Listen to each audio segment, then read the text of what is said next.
আপনি যদি পাসপোর্ট যদি রিনিউ করতে চান, আপনার আগে অনলাইন করতে হবে। অনলাইন ছাড়া যদি আপনি এম্বাসিতে যদি যান, আপনি একদিন গিয়ে অনলাইন করতে হবে, তারপর আবার যেতে হবে। যেদিন তারিখ দেবে আপনার সেদিন আবার যেতে হবে। আপনার অনলাইন করতে হলে সফটওয়্যারের মাধ্যমে অনলাইন করতে পারবেন। আর আপনি যদি না জানেন, বিভিন্ন রকম দালাল আছে, দালালের মাধ্যমে আপনি অনলাইন করে নেবেন। অনলাইন করে আপনাকে যেদিন তারিখ দেবে সেই তারিখে আপনি এম্বাসিতে গিয়ে পাসপোর্ট আপনার জমা দিতে পারবেন।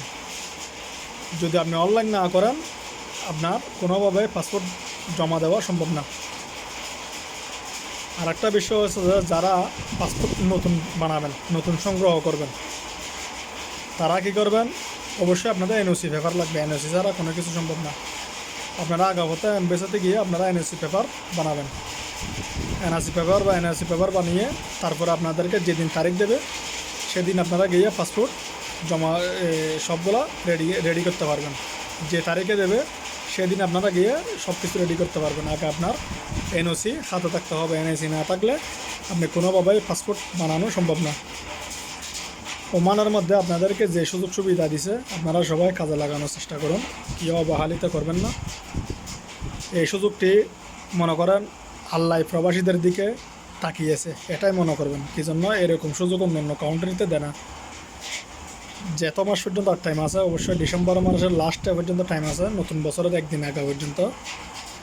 যাদের পাসপোর্ট রেডি নেই, পাসপোর্ট রেডি করুন। যারা পাসপোর্টের নিয়ে চলে গেছে, পাসপোর্ট রেডি করুন। যাদের আরবাব ঠিক নাই, আরবাব ঠিক করুন। আপনারা সবাই ভিসা পতাকা লাগানোর চেষ্টা করুন। কেউ অবৈধ থাকবেন না। অবৈধ মানুষের কোনো দাম নাই। আর অনেক চেকিং চলবে।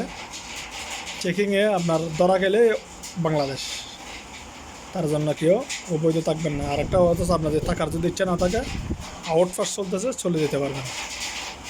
আর আপনাদেরকে যে সুযোগ সুবিধা দিছে, গ্রামা মাফ করে দিছে, আরবাব নতুন আরবাব ভিসা লাগাতে পারবেন, বলক থাকলে ভিসা লাগাতে পারবেন, মামলা থাকলে ভিসা লাগাতে যে সুযোগ সুবিধাটি দিছে, এই সুযোগ সুবিধা আর ওমানের মধ্যে আর কোনোবার দেওয়া নাই। এবং এই ফার্স্টবার আপনাদেরকে এই সুযোগ সুবিধাগুলো দিছে।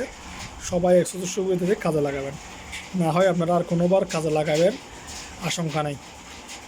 সবাই আমার কথাটা অবশ্যই বুঝতে পারছেন। সবাই ভালো থাকবেন, সুস্থ থাকবেন। সবাইকে ধন্যবাদ। এবং যারা যে কিছু জানেন না, সে আপনারা এম্বাসিতে গিয়ে যোগাযোগ করুন। অবশ্যই আপনারা সব কিছু করা সম্ভব। সবাইকে ধন্যবাদ। আসসালামু আলাইকুম।